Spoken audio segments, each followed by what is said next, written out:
हाय दोस्तों, आज मैं आपको करवाने वाला हूँ इंग्लिश के कुछ इम्पोर्टेंट कंसेप्ट जो आपके आने वाले एयरफोर्स एग्ज़ाम के लिए बहुत इम्पोर्टेंट हो गए। सो हम स्टार्ट करते हैं।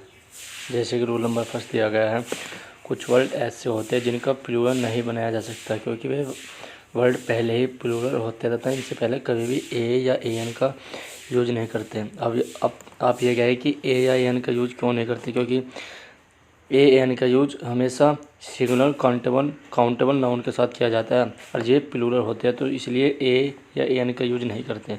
जैसे ये एग्जांपल दिया गया है, luggage, baggage, breakage, advice, furniture, information, scenery, poetry, work, soap, food, fish, paper, machinery, etc। आपको ये वर्ड याद रखने होंगे। मैं इनकी एक ट्रिक बता देता हूँ। जैसे कि TYRYCEGEICH, जिन वर्ड के अंत में ये आते हैं उनका प्लूरल नहीं बनाया जा सकता। मैक्सिमम एग्जाम में क्वेश्चन इनसे ही पूछ लिया जाता है। जैसे कि TY से ऑनेस्टी, RY से सीनरी, CE से एडवाइज, GE से ब्रेकेज, ICH से फिजिक्स। तो आपको इन्हें भी याद रखना होगा।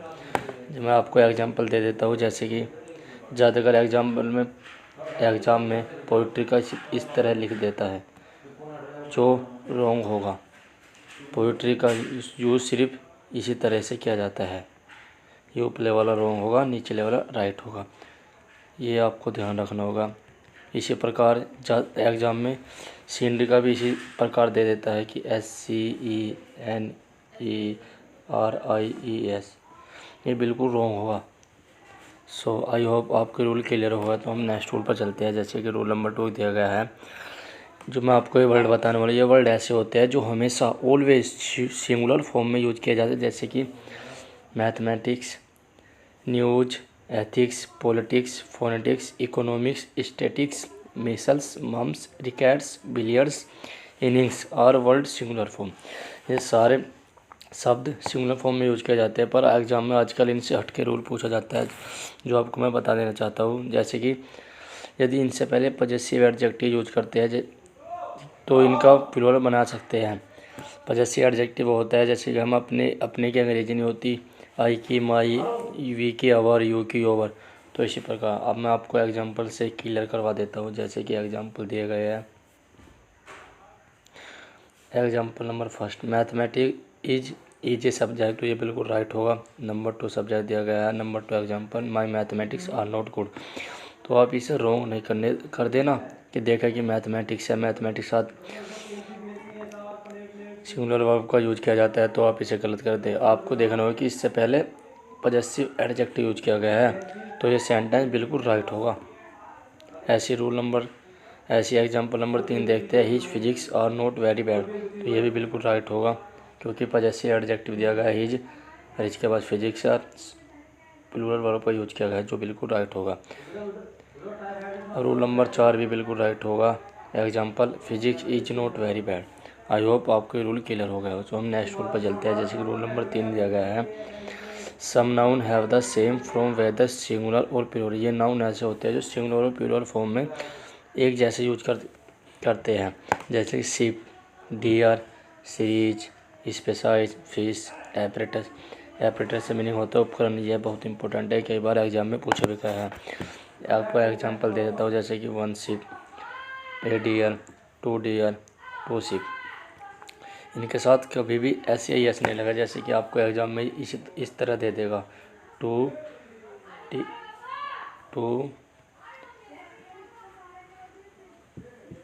DEERS। एग्जाम में ऐसा देता है, जो बिल्कुल गलत होगा।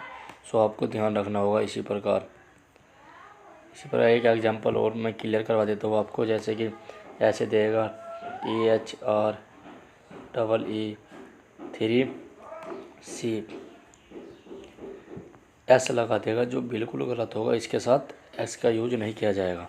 आई होप आपको ये रूल भी क्लियर हो गया होगा। तो हम नेक्स्ट रूल पर चलते हैं। जैसे कि नेक्स्ट रूल दिया गया है, रूल नंबर 4,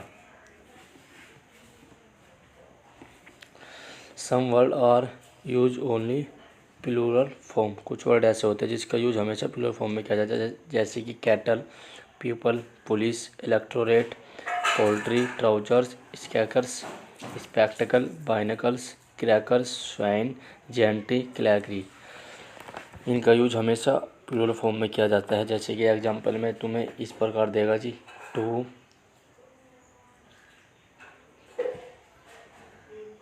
एग्जाम्पल इसी तरह तुम्हें देगा CATTLES, जो बिल्कुल गलत होगा। कैटल के साथ कभी भी हम एस का यूज नहीं करते। सो आपको ये रूल भी ध्यान रखना होगा। जैसे कि हम आपको कभी कभी एग्ज़ाम में ये भी मिलता है कि PEOPLES, पीपल से मिलते हैं, तो इसका मीनिंग अलग होगा। इसका अर्थ पीपल का मीनिंग होता है कि लोग, और पीपल का मीनिंग होता है कि अलग अलग देश के रहने वाले लोग। कोई सा भी देश हो, विदेश हो, US हो, अमेरिका हो, अलग अलग देश के रहने वाले लोग।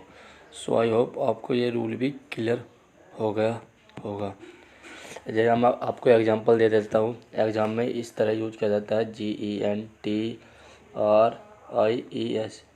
जो बिल्कुल रॉन्ग होगा। सो आपको ध्यान रखना होगा, जेंटी का कभी भी एस नहीं लगाते, या सिर्फ GENTRY इसी तरह यूज किया जाता है। ये बिल्कुल राइट होगा, सॉरी राइट होगा बिल्कुल ये। सो आई होप आपको ये रूल बिल्कुल क्लियर हो गया होगा। सो हम नेक्स्ट रूल अगली क्लास में करेंगे। यदि आपको मेरी क्लास अच्छी लगी हो तो लाइक करना और कमेंट करके बताना कि आपको ये क्लास कैसी लगी। जय हिंद, जय भारत।